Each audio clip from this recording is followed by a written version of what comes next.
El contenido del siguiente programa es perteneciente a la Facultad Judicial de Derecho Tributario y a FJDT Radio Lex. Asimismo, la facultad y la radio no se hacen responsables por lo que se diga en cada programa. Cada invitado y locutores son responsables de lo que se dice en cada emisión. El contenido jurídico emitido es responsabilidad de cada invitado. Asimismo, locutores e invitados están informados y se hacen responsables de lo que dicen al aire.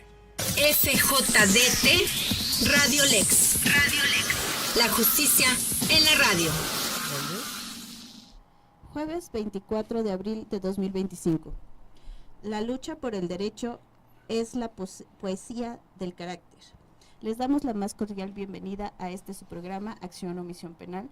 Es un gusto volver a estar aquí con ustedes y presentarles uno de los tantos temas que es actual, que es interesante y que pues tratamos de dejar esa espinita para que todos los que nos ven empiecen y vayan por ese camino de estudiar, de ir más allá de lo que nos enseñan en las escuelas, de lo que aprendemos normalmente, y empiecen a ver un poco de lo mucho que hay fuera de lo que son las escuelas. Y pues este programa, como muchos otros programas, está encaminado a lo que es el compliance penal en las empresas, y pues tenemos a un invitado de lujo que precisamente viene de aquí, de esta casa que nos ha acogido pues con mucha calidez. Así es. Y que pues nos encanta que haya aceptado estar aquí con nosotros. El doctor Pedro Larios. Así es. Con el gusto de saludarles nuevamente, su servidor Alejandro Andrade. Una vez más estamos tocando este tipo de temas y ahora con efectivamente un invitado de lujo que nos va a hablar más allá de. Hemos conceptuado mucho el tema del compliance penal en las empresas, en las personas jurídicas, desde un punto muy analítico, tal vez esencial, pero yo creo que ya es hora de hablar de la praxis, ¿no? Dentro de la praxis también es un mundo muy, muy abierto, porque los mismos alumnos escasamente conocen la palabra compliance. Cuando estamos en clase y establecemos una situación de manera esencial, conceptual, y les tocamos derecho societario, a lo mejor lo escucharon por ahí en algún tenor. Cuando les hablamos de delitos económicos se empiezan a asustar, pero cuando hablamos de compliance, completamente dicen, no sé con qué se come, qué es lo que se está dando, para qué se otorga, o sea, cuál es esa situación. Sabemos y hemos dado toda una pauta en los programas que nos anteceden sobre lo que son este tipo de conceptos, sobre las reformas, sobre todo, ¿no?, al Código Nacional de Procedimientos Penales. Así es, en 2016 esta reforma que hubo con relación a que las personas jurídicas ya pueden cometer delitos, ¿no?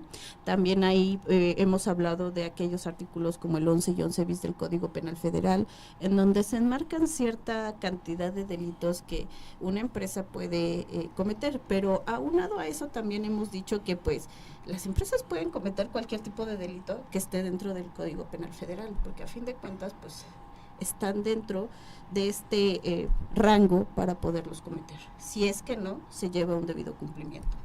Pero antes de comenzar y empezar a platicar aquí ya con nuestro invitado, me gustaría leer un poquito de quién es él y pues por qué está aquí, ¿no? Claro. Pues el doctor Pedro Larios es catedrático de la Facultad Judicial de Derecho Tributario en los niveles de licenciatura, especialidad, maestría y doctorado, impartiendo las materias tributarias, sustantivas y adjetivas y de compliance. Sus estudios académicos son en las carreras de Contador Público, licenciado en Derecho, especialista en Derecho Fiscal, maestría en Derecho y doctor en materia fiscal. Además tiene 2 másters en España, uno de Gestión de Riesgos y otro en Compliance. Certificación como oficial de cumplimiento, muy importante. Articulista de diferentes revistas a nivel nacional y conferencista a nivel internacional en temas tributarios, de defensa fiscal y compliance. Entonces, pues, un gusto tenerlo aquí con nosotros. Por favor, demos la bienvenida al doctor Pedro Larios. Muchas gracias por la invitación. Agradezco que hayan leído mi currícula, pero francamente casi no me gusta. Ya empezamos mal. No me gusta, pero lo agradezco mucho y gracias por la invitación. Es un honor estar aquí con ustedes. Y pues adelante, yo soy materia dispuesta. Okay. Claro que sí, siempre aquí un vamos honor. a dejar muchas dudas. Así es. Eso que realmente es un honor.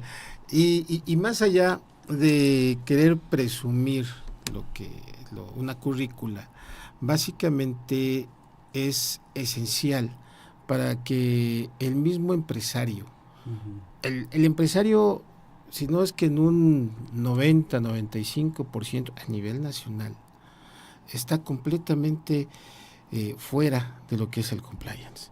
Está todavía incrédulo a que pueden cometer un delito.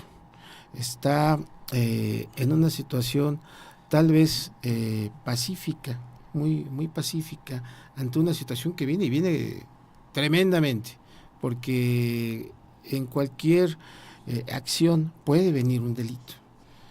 Y cuando hablamos de este tipo de temas, el empresario dice, bueno, pues es que yo todavía no le alcanzo a ver qué tipo de alcances puedo tener de riesgo, de factores dentro de mi empresa. Entonces, vaya, cuando empezamos a tener profesionales que han tenido ese profesionalismo de especializarse en este tipo de temas, como lo es el compliance, no solamente a nivel nacional, sino a nivel internacional, es cuando ya empezamos a tener mucho relieve. Yo creo que es muy importante para ello, sí, leer las currículas de nuestros invitados, para que el mismo empresario que nos escucha, que cada vez son más, por cierto, tenga esa interés de tenerlo, ¿no? Es un factor muy importante el decir que el compliance pues, ya no es algo nacional, es algo global, pero que tiene mucha esencia en Europa y que precisamente pues, qué temas como el cumplimiento, como el factor de riesgo, que ejemplificar, que hablar, que tematizar con alguien como usted, ¿no? Gracias. Le vamos a dejar el uso de la palabra para que nos hable de esa esencia. Bien, pero no me la deje mucho tiempo porque yo me sigo, ¿verdad? Adelante. A ver, bien. Creo que nos autorizaron 3 horas. Primero que nada, la palabra compliance, ¿sí? Es un anglicismo, como todos los que nos escuchan lo saben. Es un anglicismo que significa cumplimiento. Pero eso y nada son dos nadas. Porque si lo aterrizamos ese concepto en el Estado mexicano, pues los empresarios siempre han cumplido. Los pequeños, medianos y grandes y han cumplido como Dios les da a entender, con todas sus obligaciones, tanto sustantivas como en un procedimiento, hablando de leyes adjetivas. Entonces, se le agrega a esa palabra en la práctica, ¿sí?, un adjetivo, ¿sí?, que es normativo ese adjetivo. Entonces, si la traducción de compliance es cumplimiento, le agregamos en el Estado mexicano el adjetivo normativo. Entonces, vamos a estar hablando de un cumplimiento normativo. Ahora, como esto está dirigido hacia las empresas, en las empresas hay dos tipos de cumplimiento normativo, el interno y el externo. ¿Cuál es el cumplimiento normativo interno? Todos los controles habidos y por haber que tiene la organización. Todos los controles que se imaginen. Un canal de denuncias, un checklist, una auditoría interna, vamos a ir aterrizando esos conceptos, ¿sí? Y el cumplimiento normativo externo siempre lo ha hecho la organización, el empresario, es cumplir con las leyes. Al explotar su objeto social, materializa o afecta o tiene repercusiones esos actos en diversos ordenamientos jurídicos. Entonces, hay un cumplimiento normativo interno y un cumplimiento normativo externo. Entonces, eso hay que dejarlo bien asentado. Pero al final de cuentas están ligados. Es correcto. ¿Por qué están vinculados? Ahorita lo voy a aterrizar. Ajá. No puede coexistir el uno sin el otro. Ajá. Están vinculados, ¿sí? Y vamos a concluir eso. ¿Cómo definimos también compliance? Compliance lo definimos en 3 grandes rubros, porque abarca 3 grandes dimensiones, ¿sí? Crear gobierno corporativo, eso es compliance, ¿sí? Gestionar los riesgos, todo tipo de riesgos legales, eso es compliance, ¿sí? E implementar controles. Por eso, en resumen, podemos decir que compliance es una serie de controles. Pero ¿cuántos controles? Vamos aterrizando la situación. Ahora bien, sí es importante precisar que en el Estado mexicano no podemos hablar de compliance de manera jurídica, ¿sí? Lo aceptamos de manera lisa y llana, el término sí, pero de manera jurídica no existe en los ordenamientos jurídicos mexicanos el compliance. Lo que existe en los ordenamientos jurídicos mexicanos son modelos de organización, gestión y prevención en materia legal. Y no solamente en el Estado mexicano, esto es en Iberoamérica, para incluir a España, para incluir a Portugal, entre otros países, además de los sudamericanos. Entonces, hablamos de modelos. Las leyes, los ordenamientos jurídicos no hablan de compliance. Entonces, ojo con esa situación por el tecnicismo jurídico. Ahora, como bien lo dijo usted, doctor, compliance, prácticamente se le considera precursor de este tema, ¿sí? a los americanos, a los Estados Unidos, de ahí viene. Pudiera decirse que ellos son los padres del cumplimiento normativo, de los programas de cumplimiento. Luego los retomaron, como usted bien lo dijo, los europeos, pero ahí no hablamos de un compliance, ahí hablamos, ojo, de algo más amplio, hablamos de un sistema de gestión de compliance, que es muy diferente. El programa de cumplimiento americano es uno. El sistema de gestión de compliance que se maneja en toda Europa, ¿sí? Excepto España y algunos otros países, ¿sí? Es otro. Y lo que manejamos nosotros en el Estado mexicano es otra cosa. Son modelos de organización, gestión y prevención. Ahora, todos ellos abarcan, como lo concluimos ahorita, maestra, son controles. Todos ellos son controles. Nada más que recordemos que cuando está regulado en un ordenamiento jurídico, este acto formal y materialmente legislativo el que limita el derecho organizacional que tiene la persona jurídica. ¿Por qué lo limita? ¿Sí? ¿Por qué está limitando ese derecho fundamental? Porque ya le está diciendo a la persona jurídica con qué controles mínimos, y ojo con lo que estoy diciendo, con qué controles mínimos debe de crear su modelo de organización, gestión y prevención en materia legal. Ahora, como usted bien lo dijo, maestra, compliance no es nada nuevo. Así, aparentemente es novedoso, ¿sí? Compliance surge en el Estado mexicano, ¿sí? Si queremos utilizar el término genérico, si me lo permiten, nada más para efecto de esta plática, aparece en el Estado mexicano el 5 de marzo del 2014. Es una falacia que se haya materializado el compliance a partir del 2016, cuando sale la resolución miscelánea en materia penal por las modificaciones que hubo al Código Nacional de Procedimientos Penales, ¿no? Si nosotros revisamos, ¿sí?, el Código Nacional de Procedimientos Penales del 5 de marzo, que fue cuando quedaron abrogados los códigos adjetivos de cada entidad federativa, nos vamos a encontrar que ya estaba ahí del artículo 421 al artículo 425 la regulación en materia penal de la responsabilidad de las personas jurídicas. Ya estaba, nada más que nosotros como abogados no lo volteamos a ver, fue letra muerta. Y en ese entonces sigue estando a nivel federal, la norma es ambigua, es defectuosa, ¿sí? Pero no se le entendía, no se le encontraba ni pies ni cabeza. Entonces, pues lo que hicieron nuestros legisladores en junio del 2016, a través de la modificación de estos artículos, fue modificar esa norma como la tenemos actualmente. Pero sigue siendo muy ambigua, porque no nos dice, ahí primero no nos habla de compliance.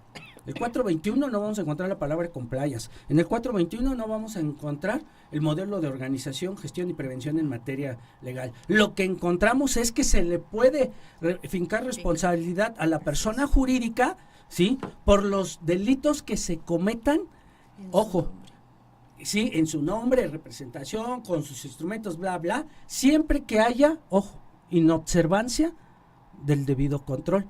Pero nosotros como abogados interpretamos normas, pero la disposición adjetiva no me dice qué debo de entender por inobservancia del debido control. No lo establece. Entonces, ¿qué debo de entender por ese concepto? Entonces, ¿qué comprende cumplimiento normativo? Pues cualquier control, esa es la conclusión. Oye, que yo tengo una política, pues con eso cumples. Oye, que yo tengo un código de conducta, pues con eso cumples, porque la ley no te lo señala. Entonces, ¿a dónde los quiero llevar? Ojo, porque esta modificación que hubo en el 2016, de la cual estamos hablando, ¿sí?, establece que van a ser responsables las personas jurídicas, ojo, solamente de aquellos delitos. Es un numerus clausus, es un número cerrado, ¿sí? Y así lo dice el 421 en su penúltimo párrafo. Solamente de aquellos delitos que se encuentran en un catálogo. Y el catálogo, como bien lo mencionó usted en su introducción, lo encontramos en el artículo 11 bis del Código Penal Federal. Y es un catálogo muy amplio. México tiene el catálogo de delitos más amplio, cuando en otros países son 3, 4, 5, ya 10 exagerando. Sí. Pero nosotros en ese apartado A y en ese apartado B del Código Penal Federal tenemos cerca de 50 delitos. Así es. De 50 delitos. Oye, voy a mencionar uno. ¿Y qué pasa en el caso de violación? Ajá. Violación, se comete el delito de violación dentro de la empresa persona jurídica. ¿Se le puede fincar responsabilidad a la persona jurídica? La respuesta es no. Oye, ¿por qué no? Porque no está dentro de ese catálogo. Oye, pero entonces queda impune. Sí, porque hay un catálogo ex profeso. ¿Sí? Entonces solamente son por esos delitos. Ahora, como ustedes bien lo saben y el público que nos escucha, pues nosotros tenemos regulación federal y tenemos regulación local. Y a nivel local, cada entidad federativa tiene sus ordenamientos jurídicos. Y la regla que se menciona ahí como regla genérica es la siguiente. Si bien es cierto todas las entidades federativas, no, corrijo, si bien es cierto la mayoría, porque no son las 32 entidades, la mayoría de las entidades federativas cuentan con la regulación en sus códigos penales sustantivos de la responsabilidad de la persona jurídica, también lo es que no cuentan con un catálogo de delitos. Son como 4 entidades que su servidor tiene conocimiento, que cuentan con un catálogo de delitos. Nada más 4. Entonces, aquí es donde entra la interpretación. Bueno, el Código Nacional de Procedimientos Penales dice que debe de contar con un catálogo de delitos. Pero ¿quién emite el Código Nacional de Procedimientos Penales? Estamos entre abogados. ¿Un órgano legislativo local? No. Los que saben de esto dicen, no, pues creo que no. Ahora, ¿a dónde los quiero llevar y por qué hago esa precisión? ¿Sí? ¿Por qué un Código Nacional de Procedimientos Penales, que no es emitido por una legislatura local, establece que cada entidad federativa debe de haber un catálogo de delitos? ¿Es su competencia? Pues está por ahí, dejamos ahí la interrogante. Ahora bien, entonces, si bien es cierto que existe la responsabilidad penal en la mayoría de las entidades federativas, ¿cuál sería ese catálogo? Y hay hay dos interpretaciones.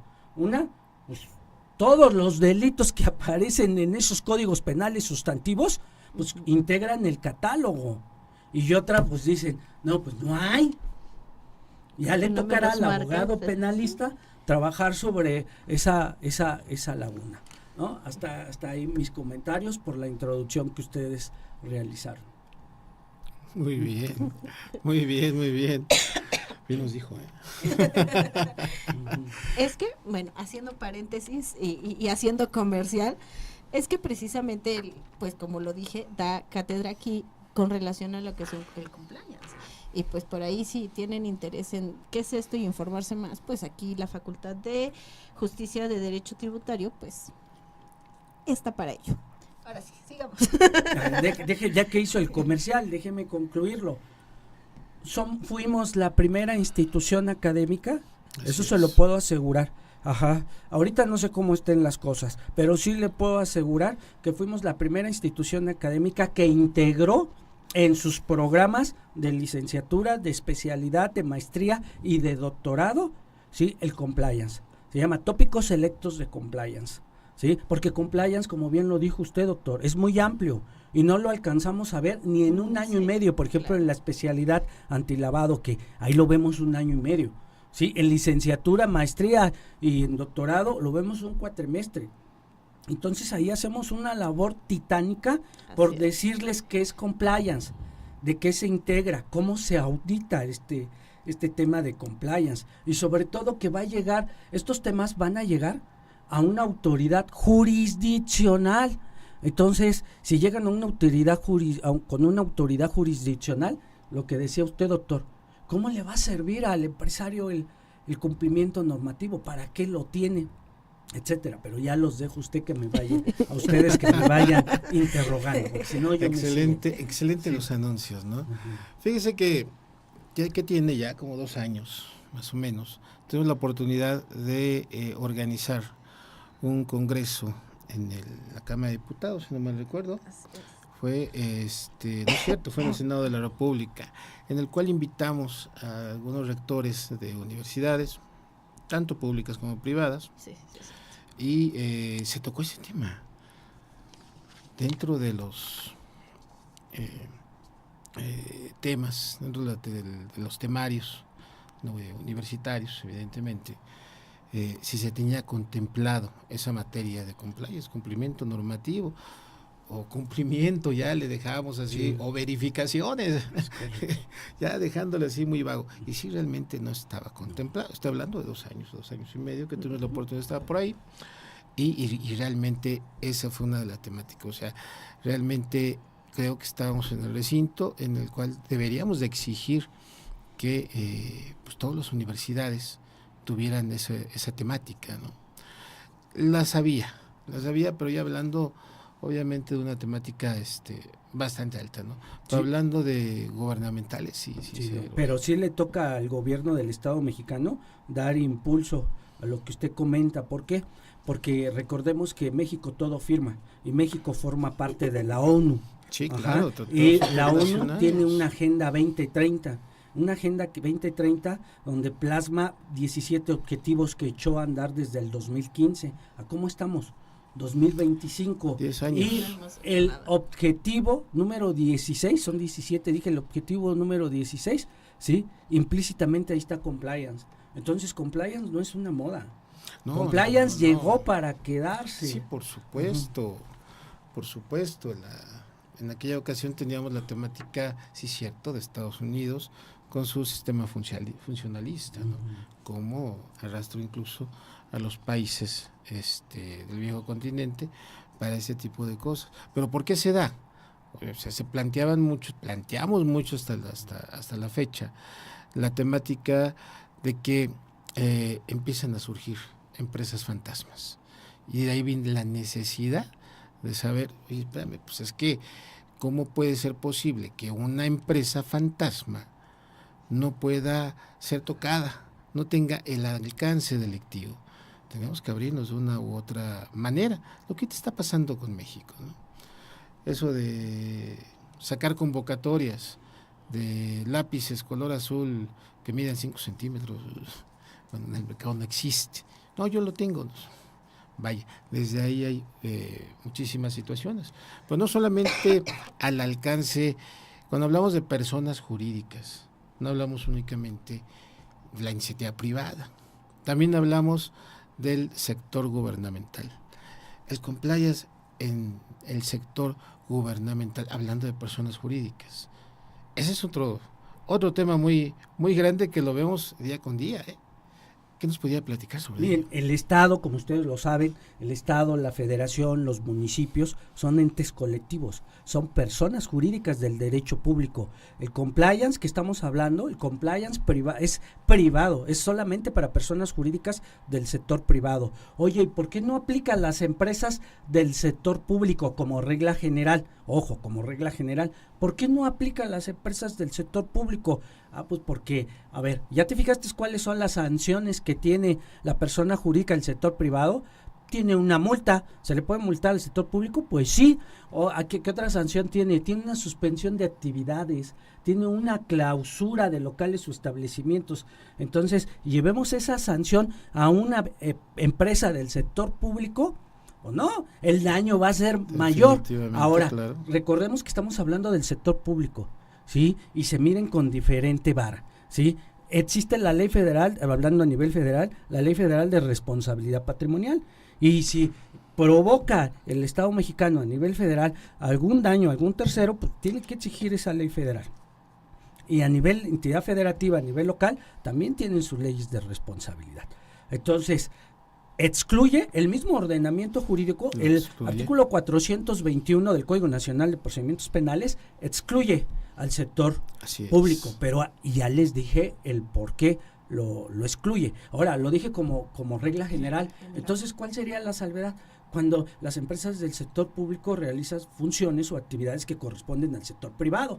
Entonces ahí se cambia la situación. Sí, claro.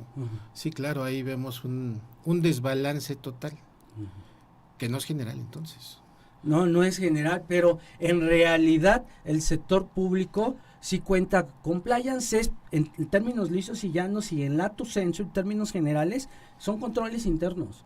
Y el sector público en todas una de sus dependencias, secretarías, oficinas de Estado, cuentan con controles internos. Y aplican las metodologías que se aplican en el sector privado, metodologías de buenas prácticas, para desarrollar ese compliance. El sector público aplica COSO. COSO es el acrónimo, o son las siglas en inglés de una organización patrocinadora, ¿sí?, de comités integrados por contadores financieros y auditores, y es una metodología para implementar control interno y gestionar riesgos, todo tipo de riesgos incluyendo los legales. Esa metodología la utiliza el gobierno. Entonces, sí tienen un cumplimiento normativo ad hoc, no con las sanciones ni en la forma que lo tiene el sector privado. No podemos hablar ahí lisa y llanamente de eso, pero sí cuentan con controles, sí cuentan con metodologías. Como estructura, o se debería, porque si estamos hablando de un gobierno de toque municipal, en la praxis nos damos cuenta de que no tiene ni manuales. En la praxis nos damos cuenta de que la persona que llega a ocupar el puesto no tiene ni idea de lo que sirve, ¿eh? No tiene ni carrera para pronto. Es correcto, doctor. Dicen por ahí, era una promesa cumplida, ¿no? Y se tuvo que complementar en su momento. ¿Y ahora qué hacemos? Así es. Pues bueno, pues a ver, ¿qué traen? ¿Quién es el que tiene más tiempo aquí? Bueno, tú te la sabes de eso. Bueno, vente, tú vas a ser mi secretario ahorita. En lo que pasan mis 1000 días, ¿no? No creo que son 0 menos, pero bueno. Es que en la praxis lo hemos estado viendo, que realmente se debería de tener por estructura, por legislación incluso, porque si nos vamos a los bandos, cada bando trae su función. Claro. Pero realmente lo vemos que en la praxis no se da como se debería de haber dado. Y no en todos lados también. Pero bueno, estamos también hablando de factor gubernamental. Así es. Regresando a la iniciativa privada, pues ¿cuál es el factor que nos pudiera impulsar a esa necesidad que tiene aquellos empresarios que son de mediana clase, de mediana estructura, y que quisiera prevenir? Porque estoy imaginando una empresa que pues apenas se está invirtiendo y resulta que llega alguien y le dice que le envuelva esto, ¿no?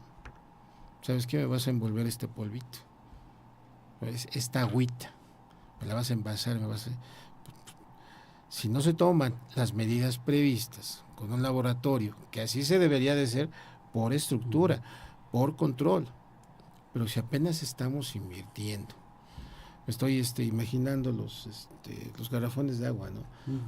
Hay por todos lados, ¿no? Pues aquí vamos a... ¿Y qué tal si no es agua, ¿no?, la que me están trayendo? Ahí, ¿qué es lo que tienen que hacer esos empresarios, doctor? A ver, como ustedes saben, en el Estado mexicano y en la mayoría de los países, las empresas se clasifican en 4. La microempresa, la pequeña empresa, la mediana empresa y la gran empresa. Así es. Cuando estamos hablando de la gran empresa, la sacamos de la jugada porque ellos, desde que son empresa, invierten recursos en control interno para optimizar sus recursos y cumplir con todas las normas internas y externas habidas y por haber. Actúan bajo un principio de integridad. Entonces, lo sacamos de la jugada. ¿Y por qué? Porque ellos tienen los recursos. Y me refiero básicamente a los recursos financieros. Las empresas medianas, pues algunas sí cuentan con los recursos suficientes y hacen los mismos que las grandotas. Y otra, la realidad es que les importa un cacahuate y no lo hacen. y voy para allá con las empresas pequeñas y con las empresas micro. No tienen los recursos. No tienen los recursos. ¿Cuál sería el factor detonante que obligue, fíjense bien lo que estoy diciendo, que obligue a la micropyme y a algunas medianas a implementar lo que estamos llamando ahorita de manera genérica un compliance? Pues que un ordenamiento jurídico lo regule. Y por ahí los radioescuchas nos van a decir, pues si ya lo hay, sí, pero no son obligatorios. Y el empresario, hablo por el empresario mexicano, paga, contrata, ¿sí?, implementa dentro de su empresa aquello que es obligatorio, porque no quiere sanciones, no quiere problemas con el gobierno. Entonces los cumplimientos normativos al día de hoy no son obligatorios, son opcionales. Entonces, como son opcionales, uno intenta hacerle ver, crear conciencia, cultura, como le quieran llamar, con el microempresario, y el microempresario en la práctica nos dice, no, yo no lo necesito. ¿Cuánto me va a costar? No, mejor lo invierto a la nómina, mejor me lo gasto yo, tengo que pagar las colegiaturas de mis hijos. Sí. No, entonces, el detonante es que sea obligatorio. Y termino con esto, doctor, y perdón. Les dije, no me dejen hablar No, mucho. usted hable. Hay un proyecto que se quedó en el congelador en comisión de senadores. Ojo, en la comisión de senadores, no en pleno. No recuerdo el nombre de la comisión. Sí. Pero ahí se quedó el proyecto. Es una ley de cumplimiento sobre derechos humanos. Ojo, sobre derechos humanos. Y ya hace obligatorio para todo tipo de empresarios, micro, pequeños, medianos y grandes, ese cumplimiento normativo. Entonces, una vez que el Estado mexicano cumpla con ese compromiso, porque son compromisos internacionales los que obtiene, ¿sí?, para regular estos temas, una vez que el Estado mexicano cumple, regula y emite la ley correspondiente, los cumplimientos normativos van a agarrar un boom. ¿Por qué? Porque los empresarios, los de todos los tamaños, lo van a empezar a demandar. Lo van a necesitar. Sí, pero porque ya se los impuso un ordenamiento jurídico. Sí, así La es. idea es que lo controle la Secretaría de la Economía. La idea es que se registren todos los empresarios. Y si no te registras, te sanciono. Entonces es ahí donde va a agarrar el boom. Y va a ser la detonante que usted menciona. Pero ya va a ser de carácter obligatorio. Entonces ya va a ser bajo un principio, no de integridad. Va a ser bajo un principio de legalidad. Lo hago porque un ordenamiento jurídico me establece los elementos mínimos como obligación. Y si no lo hago, pues me va a sancionar. Pues sí, lo voy a tener que hacer. A ver, abogado, necesito un compliance, ¿cuánto me cobra? ¿Y qué va a hacer el abogado? Pues, a ponerme a estudiar sobre estos temas. Pero no me lo enseñaron en la universidad, ¿no? Al final de cuentas. Sí. No, digo, esto parece fácil, ¿no? Sí. Está en la congeladora, sáquenlo, vamos a meditarlo, vamos a analizarlo y lo vamos a hacer realidad. Pero es que no es tan fácil. Yo me acuerdo, estoy haciendo memoria ahorita que estaba argumentando, las visitas de verificaciones. Las visitas de verificaciones que el empresario hasta la fecha está acostumbrado de los 2,000 pesos, los 5,000 pesos, y ya no me van a molestar en lo que resta del año. ¿Sí? O sea, imaginémonos esto a altos niveles, en el que ya se haga esto como una necesidad. El nivel de corrupción, lo primero que todo el mundo pensaría, el nivel de corrupción por el que vamos a tener que atravesar. Sí. Y digo, no es de que sea una casilla de brujas, pero hemos visto en los últimos años que el empresario está atacado y atacado y atacado. Sí.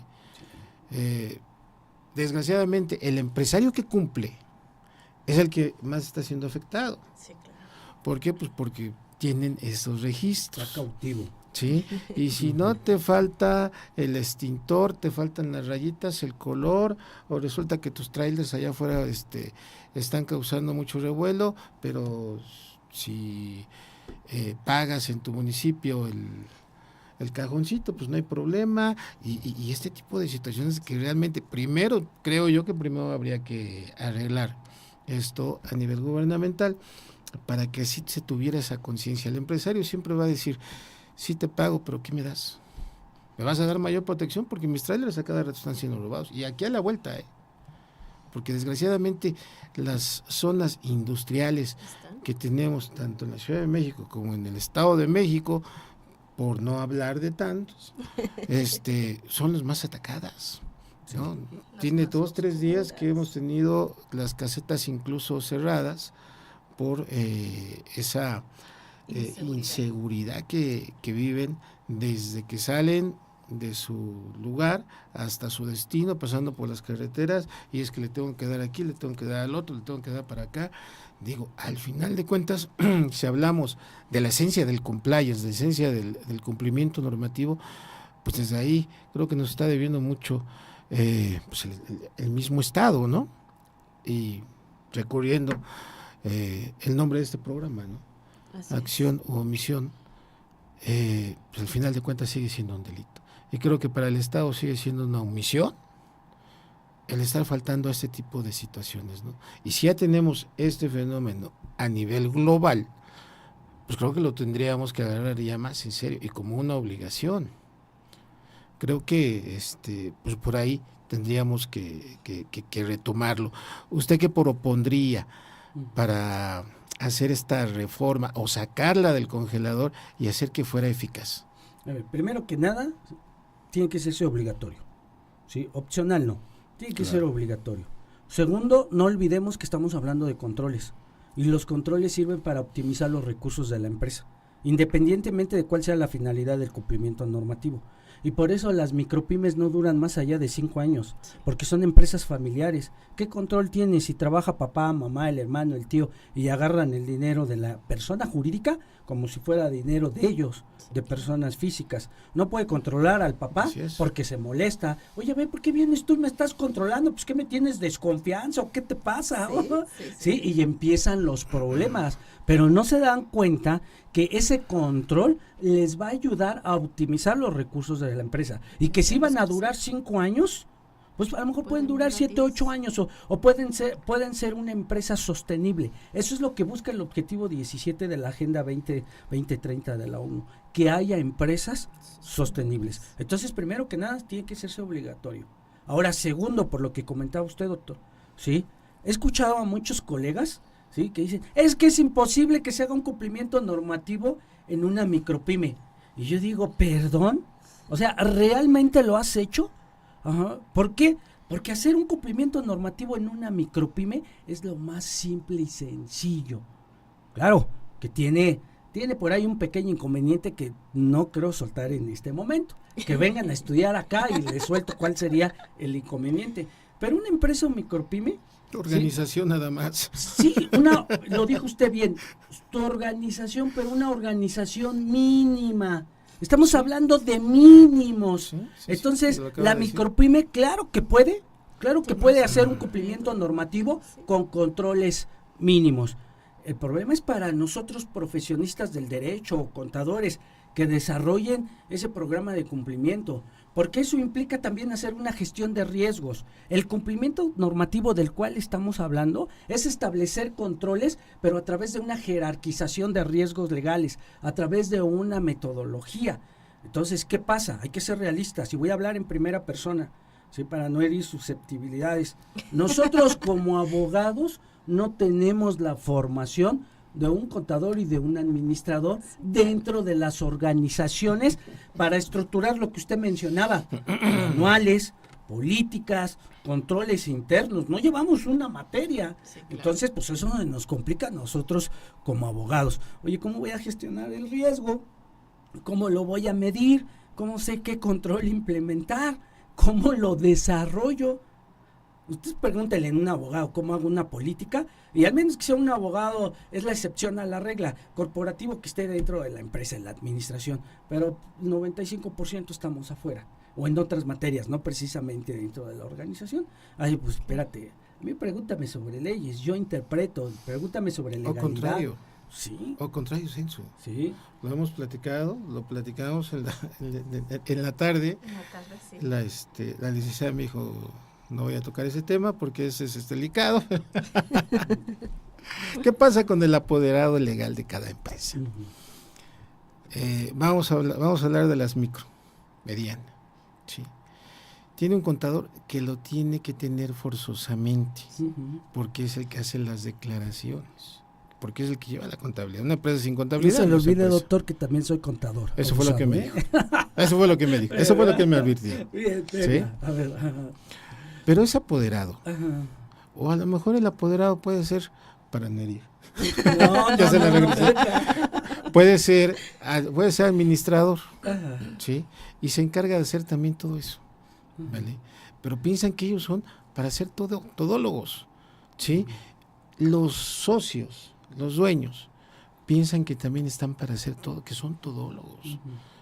Y lo peor es creérsela, porque entonces dicen, ya no necesitamos de un abogado, ya no necesitamos de un administrador, porque lo sabemos hacer. ¿Cuáles son las situaciones? Pues es que ya tenemos la normatividad, llevamos manuales de cumplimiento, obviamente a su entender. Sí, sí.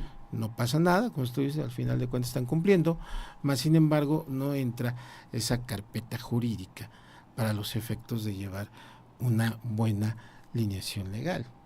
Eso yo creo que nos ha pasado muchísimo. Cuando nosotros llegamos a empresas, lo primero que pasa es que dicen, es que ya no tenemos plazas, estamos todos completos. No, es que esto es otra situación.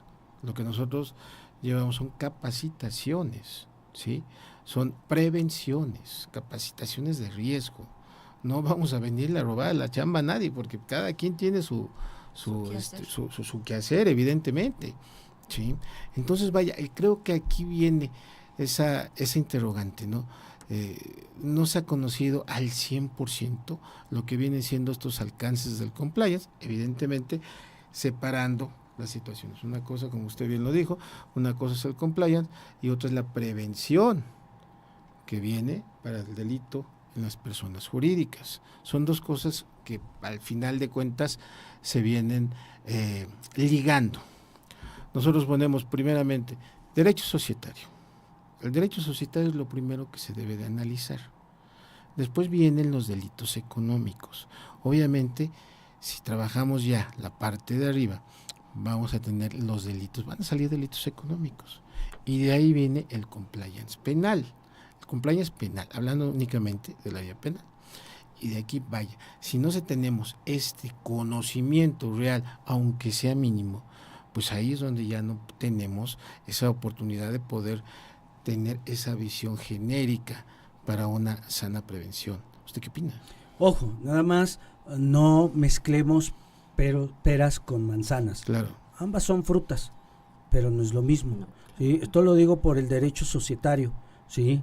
Legislación, la Ley General de Sociedades Mercantiles nos da la estructura y la organización de las empresas. Hablando de personas jurídicas, podemos tocar al comisario, podemos tocar al administrador que usted comentó, podemos tocar a los apoderados, ¿sí? ¿Cómo lo vinculamos con el cumplimiento? O sea, si bien es cierto, sí tenemos que tener esa estructura, pero ya hablando específicamente en materia penal, como usted bien lo mencionó, doctor, existe un ordenamiento jurídico donde la norma especial deroga o abroga a la norma general.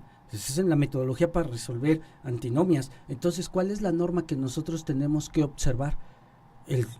La norma penal. ¿Sí? Claro. ¿Esto por qué lo digo? Porque usted también comentó un tema muy importante y muy interesante y que presta mucha confusión. Oye, ¿para qué quiero un oficial de cumplimiento? Si ahí está mi comisario. Así es. ¿Sí? Entonces, así es. mi comisario la puede hacer de oficial de cumplimiento. No. Porque habría algo o un control, lo voy a mencionar como un control, que se denomina en la administración empresarial, ¿sí? Conflicto de intereses. Entonces, ¿tú cómo vas a ser comisario? ¿Sí? Que vigile a ser es garante que se lleven a cabo debidamente todas las operaciones de la sociedad.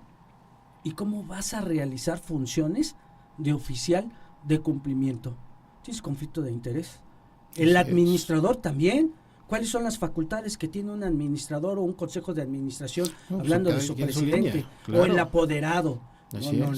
No. El oficial de cumplimiento debe de ser autónomo e independiente. ¿Sí? Autónomo e independiente, porque es como el policía, si queremos llamarle así, dentro de la organización. Y cuando el administrador o el apoderado o algún personal de la empresa quiere cumplir con un objetivo, y dice, ¿sabes qué? Pues vamos a dales una sobrecomisión. Ajá, dales el 5% para que se haga la venta. Volvemos ¿Sí? a la corrupción, o sea, Sí, ¿saben qué tiene que decir el oficial de cumplimiento? No, pero ¿saben el Estado mexicano lo que le va a costar no al oficial de cumplimiento? Patitas, ¿para qué las quiero? Lo van a despedir. ¿Y qué garantías tiene el oficial de cumplimiento? Entonces, como teoría, está muy bien, pero no existe, hablando de alcances, no No, existen sí, las normas claro. jurídicas en la actualidad en el Estado mexicano Que lo que, obligue. que protejan al oficial de cumplimiento en ese sentido, porque dice, a ver, me están pagando bien, ustedes son mis patrones, mis jefes, como quieran llamarle, me estoy llevando, facilito 50,000 pesos. Perdón, y mi función es no dejarte hacer una venta porque vas a sobornar, vas a soltar un X comisión, me corto el ingreso, te denuncio, De te mí para reporto. mí. Sí, o sea, Sí. es paradójico, ¿no? Pero ahí está. Ujú. No, sí, es que cada quien tiene que llevar su... ¿ves? Para eso Su precisamente es el oficial de cumplimiento.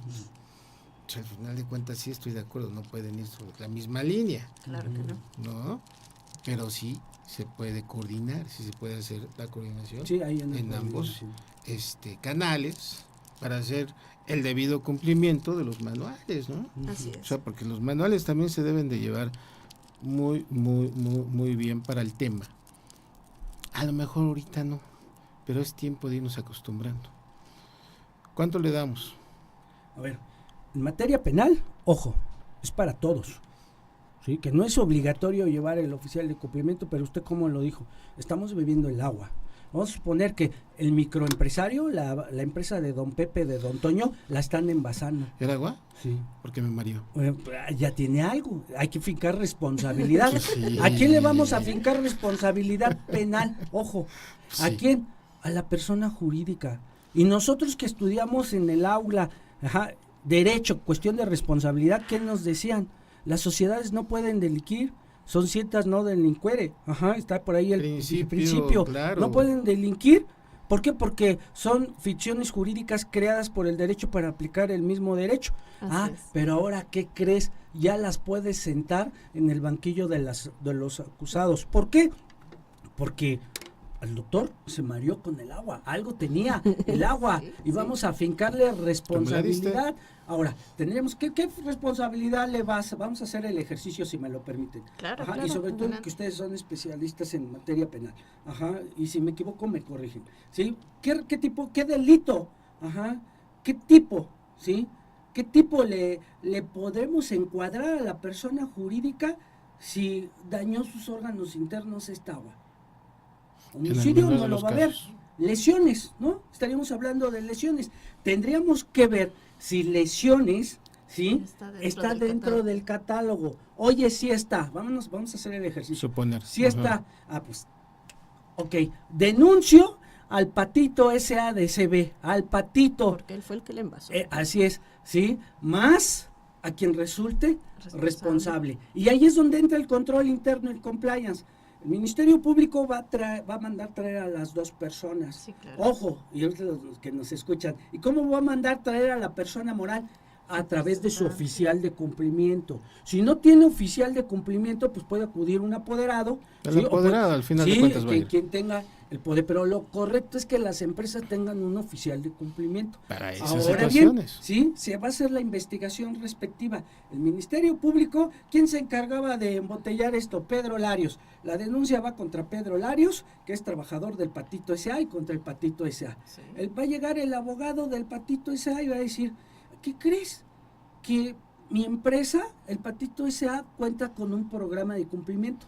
Y es Ahí por están el los programa. manuales, ahí están las políticas, ahí está la gestión de riesgo, aquí está toda mi mamotreto de papeles.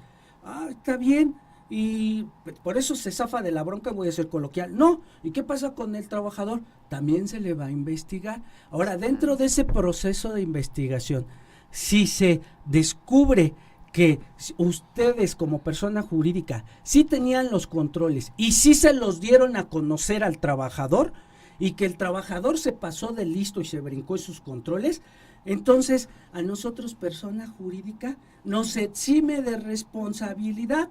La responsabilidad es contra el trabajador. Ahora, si yo tengo los controles, pero los tengo debajo del escritorio, nunca los capacité, nunca se los di a conocer al trabajador. Exactamente. No, porque incluso se está dando de que los están vendiendo. Sí, pero déjeme terminar el ejercicio. Entonces va también la persona jurídica.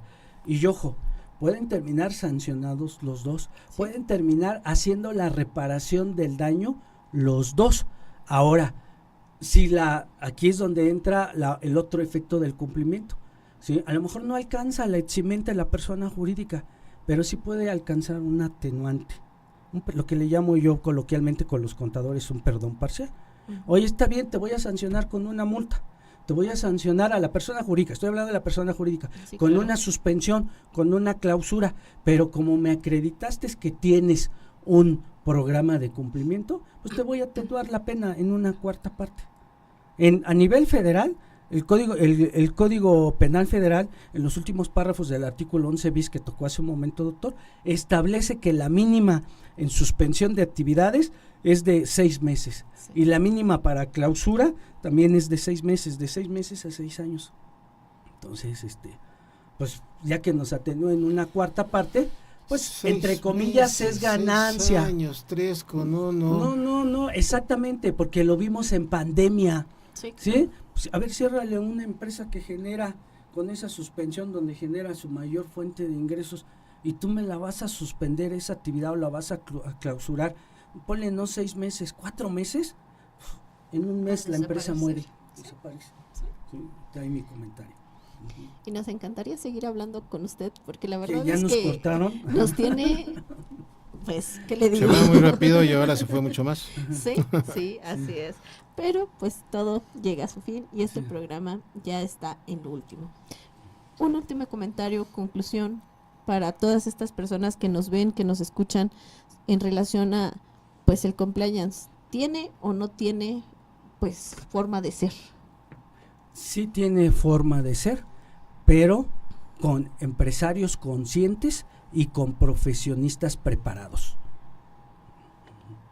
Así es, y pues para eso está aquí la Facultad Judicial de Derecho Tributario, que pues entre sus muchas materias que imparte, tiene la de compliance, en donde lo pueden cursar, además de que pues corporativos como nosotros, haciendo otra vez comercial, perdón, Claro, por Adelante. supuesto. para encargarse de ese tipo de situaciones. Les damos mucho las gracias por estar aquí, por compartir con nosotros, por escucharnos, por ser parte de esta fuente de información que trata lo único de llevarles esa espinita para que sigan investigando y entren más a temas de actualidad, más a temas que pues no se llevan constantemente o que no se conocen mucho, pero que son importantes.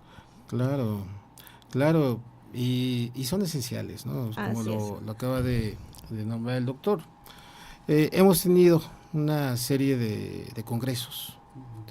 El pasado fue de derecho societario y el próximo va a venir de delitos económicos. Así es. Sí. En el cual quisiéramos hacerle la formal invitación para que nos acompañe y en su momento le haremos llegar los días, las horas y ojalá que nos acompañe, ¿no? Con mucho gusto, doctor, cuente con su servidor, pero hay que cabildearlo con el doctor Larios, que ustedes ya conocen, porque si no me congela. Me congela por andar haciendo, como dice, ojos pispiretos por otro lado. De eso se trata, el conocimiento es público. Claro. Y hay que llevarlo, pues bueno, ahora que más se necesita, sobre todo para esta comunidad empresarial. Así es. Y pues aunque nos haga ojos pispiretos, nada más le decimos que no fue cierto y ya. Dicen por ahí, más vale pedir perdón que pedir permiso. Al fin que nadie nos está oyendo, ¿no? Que sí.